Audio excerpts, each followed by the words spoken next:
When Thomas puffed along his branch line, he always looked forward to something special. The sight of the river. As he rumbled over the bridge, he would see people fishing. Thomas often wanted to stay and watch, but his driver said no. What would Sir Topham Hatt say if we were late? Every time he met another engine, he would say, "I want to fish." But they all had the same answer. "Engines don't go fishing." Silly stick in the muds, thought Thomas. One day he stopped as usual to take in water at the station by the river. "Out of order." "Bother," said Thomas, "I'm thirsty." "Never mind," said his driver, "we'll get some water from the river."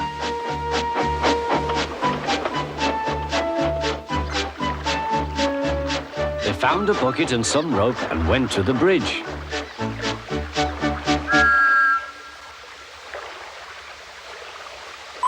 Then the driver let the bucket down to the water. The bucket was old and had 5 holes. So they had to fill it, pull it up, and empty it into Thomas's tank as quickly as they could, several times over.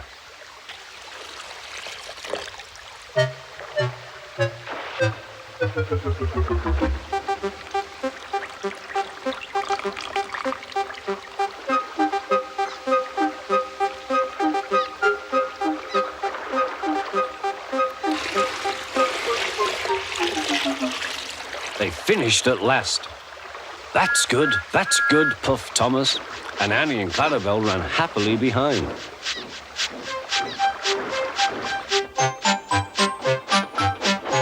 Suddenly, Thomas began to feel a pain in his boiler. Steam began to hiss from his safety valve in an alarming way. "There's too much steam," said his driver. "Oh dear," groaned Thomas, "I'm going to burst, I'm going to burst." They damped down his fire and struggled on. "I've got such a pain, I've got such a pain," Thomas hissed.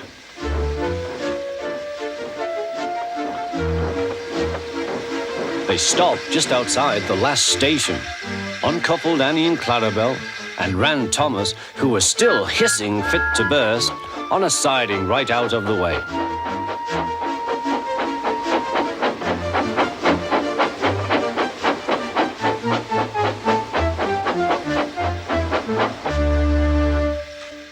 Then, while the conductor telephoned for an engine inspector, the driver found notices in large letters, which he hung on Thomas in front and behind.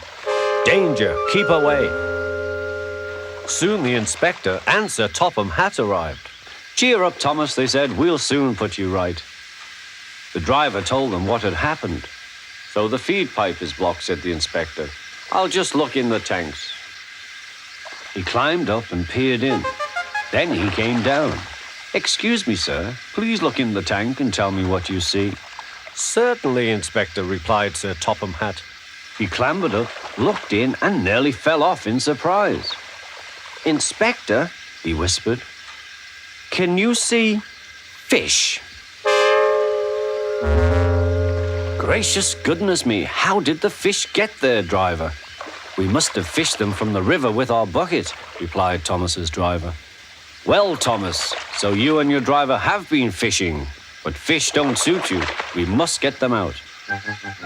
They all took turns at fishing in Thomas's tank, while Sir Topham Hatt looked on and told them how to do it. When they had caught all the fish, they had a lovely picnic supper of fish and chips. That was good," said Sir Topham Hatt. "But fish don't suit you, Thomas, so you mustn't do it again." "No, sir, I won't," said Thomas sadly. "Engines don't go fishing. It's too uncomfortable."